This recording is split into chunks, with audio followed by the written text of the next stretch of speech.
If we decide we don't really care for the presentation background, it can be easily changed. We'll do this from the slide view. Right-click on the slide and select Background. From the Background dialog box, we can apply a different background fill. Our choices are displayed by clicking the drop-down for color.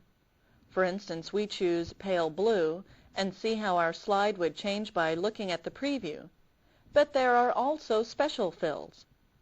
We'll click the drop-down and then select Fill Effects. This displays the Fill Effects dialog box where we can apply a gradient, texture, pattern, or picture. By selecting options for 1, 2, or preset colors, we can add a gradient fill to the background. Now let's click the Textures tab to select it. Notice all the textures we can apply to the background of slides. Next, we'll select the Pattern tab. From here, we can select a foreground and background color, then choose the pattern for them. The Picture tab allows us to select a picture from a file. Let's choose Cancel. To make this change to the presentation, we choose Apply to All. By scrolling through the slides, we can see that each one uses the new background with the original slide design.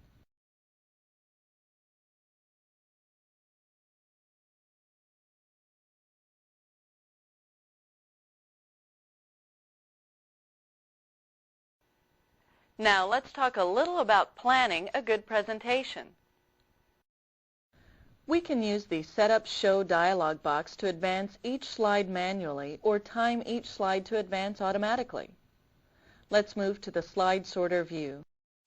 In the Slide Sorter view, we'll open the Slideshow menu, then select Setup Show.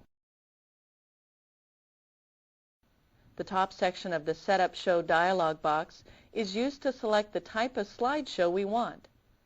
Presented by Speaker is selected. We want to present this, so we'll keep this option selected. Other options include a looped show that will play over and over again until we press Escape, a show without narrations, and a show without animations. A looped presentation might be useful if we have a slideshow consisting of pictures and captions that support our presentation in a general sense. Use looped when it doesn't matter what we say in relation to what they see. We can add a header and footer for a handout from the View menu at any time.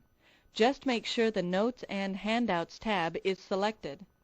To preview what a presentation will look like before it is actually printed, we can use the Print Preview feature by clicking the Preview button in the Print dialog box, selecting Print Preview from the File menu, or clicking the Print Preview button on the standard toolbar. We'll keep each of these deselected. In the middle section of the dialog box, we can select the number of slides that we want to show. Again, we'll keep the default option to show all of the slides in the presentation. We've already set our advance options in the Slide Transition dialog box. Here we see why the timed option was available. Finally, in the left corner is the Pen Color drop-down field. Let's click the drop-down for Pen